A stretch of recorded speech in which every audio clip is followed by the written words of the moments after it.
Imagine you've trained for years to advance in your career, and then one day your company decides to replace you with AI. Well, not gonna lie, sometimes I do have these thoughts. It sounds dystopian, but unfortunately, it is today's job market. And it's not great. But here's the good news: researchers have found a secret sauce on why some people thrive in these uncertain moments. They are able to pivot, rebuild, and even come out happier. So, what is their secret? In this video, we'll chat about the secret sauce. And the wild part is, it is a skill set that everyone can develop. Salam and hi friends, I'm Fatin, I'm a researcher, and I'm just a girl on the internet who likes chatting about science-based self-development. Back in the 1980s, two researchers, Super and Nassel, studied how adults respond to the changing nature of work and working conditions. So, what happened in the early 80s? Deep recession, right? Businesses went bankrupt, farmers struggled because they couldn't really export their food, which made crop prices much lower than they were supposed to. And then interest rates skyrocketed. What researchers have found is that some adults handled career chaos better than others. These adults had more positive coping mechanisms and they were more prepared to face predictable and unpredictable career challenges. And researchers called this career adaptability. Fast forward to early 2000s, Mark Savickas, another big researcher in the career development field, refined the idea and called it psychosocial construct. Big fancy words, but the gist is career adaptability is your readiness and resources to handle any sort of changes and challenges in your career. And they've studied this over and over again in many countries, from Switzerland to China to South Africa, all pointed to the same four building blocks, the four C's. So, what are the four C's? They are concern, control, curiosity, and confidence. Concern is your ability to look ahead and plan. Research shows that people with high career adaptability, they don't just drift through their careers. They actively think about and plan for their future. And I'm sure you've done something like this where people ask you, "Hey, what's your next 5-year vision looks like?" Concern is alluding to this visionary outlook for your future. So, how do you build this visionary muscle? Do a vision exercise. Set aside 30 minutes this week and write down where you want to be in the next 1 to 2 years. And you don't even have to look that far. For me, I have some ideas about my career progression. For example, I want to grow to a senior and principal UX researcher, and I want to grow my YouTube channel. But don't just think about job titles. Research shows that effective career planning involves thinking about what skills do you want to develop, what kind of problems that you want to solve, what type of work that energizes you, and how your career fits with your overall life goals. The key thing is people with high concern, which is this visionary outlook, they are not just dreamers. They connect their future vision to present actions. So after you write your vision, identify 3 specific things that you can do in the next 3 months and then move toward it. For example, for my work, I want to learn about designing with AI. So I will sign up for a vibe coding tool like Replit, build prototype, just a simple idea like a to-do list. Then I will test it out and make iterations until I'm happy with it. And then the cycle repeats. The second C is control. Control is about taking ownership of your career rather than letting it happen to you. So, studies show that people who have high control are more persistent, they are more assertive, and more self disciplined.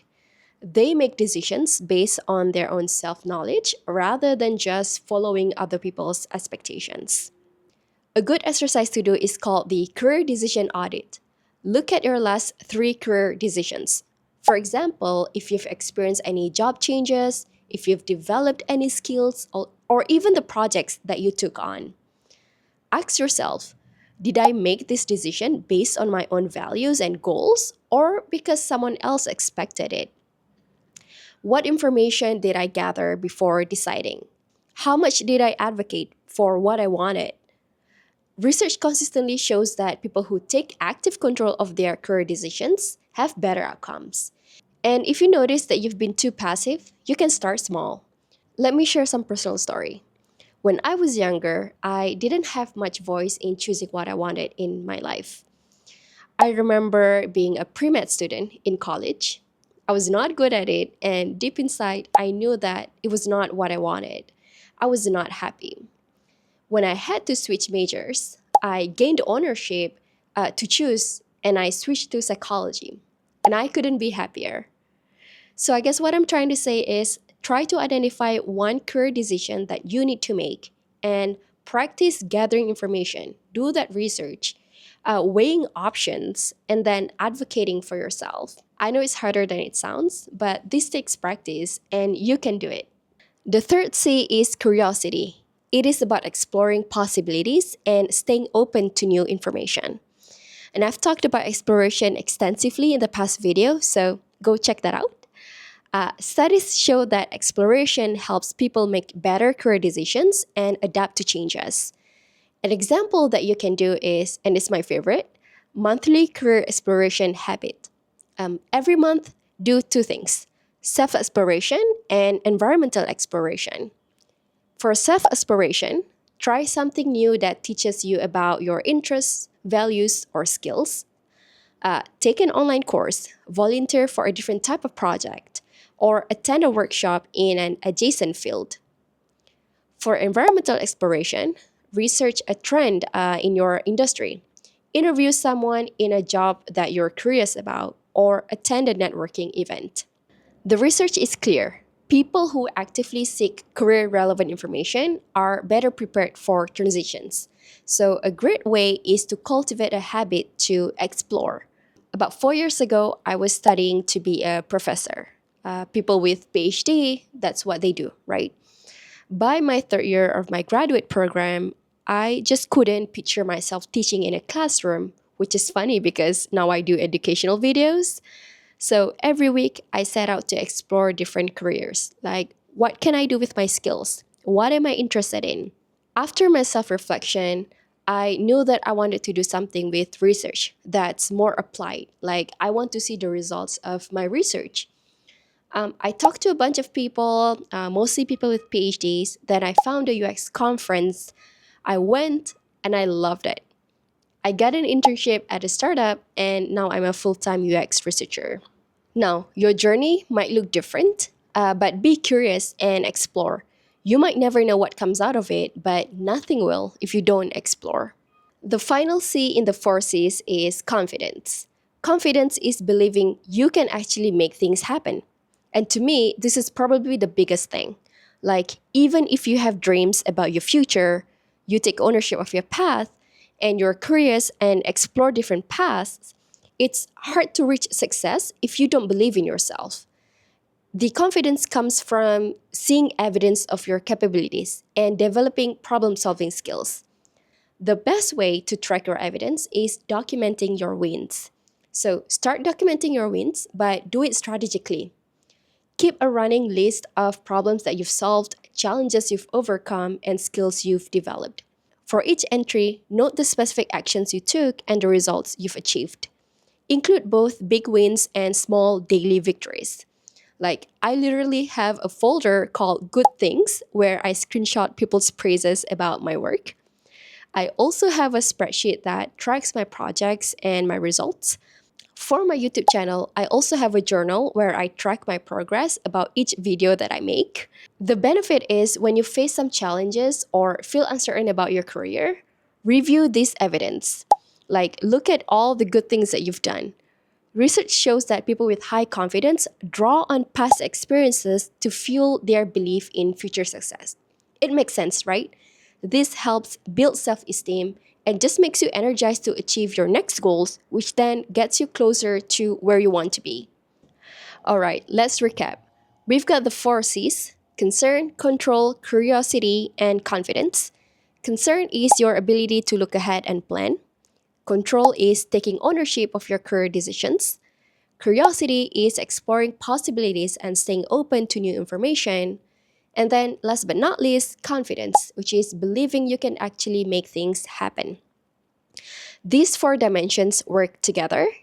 When you think ahead, you naturally become more curious about opportunities, right? When you take control of your decisions, you build confidence through experience. And the timing couldn't be better. Studies show that career adaptability is especially important for people who are between 18 to 29 years old, and even more than that. It's important for emerging adults because they are still dealing with career instability and still exploring their identity. If that's you, developing the skill sets now sets you up for decades of career success. Research also shows something encouraging. Unemployed people often develop higher career adaptability, suggesting that career challenges can actually strengthen these skills. So, if you're in a tough spot right now, you're potentially building your adaptability muscle. Also, just a fun fact, in Iceland, researchers added two extra C's: cooperation and contribution. Because in their culture, community plays a huge role in careers. And I think that's kind of cool. So, what you can do is pick one of the four strategies and commit to it. Maybe it's the next year vision exercise. Maybe it is documenting your wins. Research shows that career adaptability is like a muscle, it improves with practice. So, drop a comment and let me know which strategy that you want to try first. And if you found this video helpful, hit that like button. It helps more people discover science backed career advice. And I'll see you in the next video. Bye!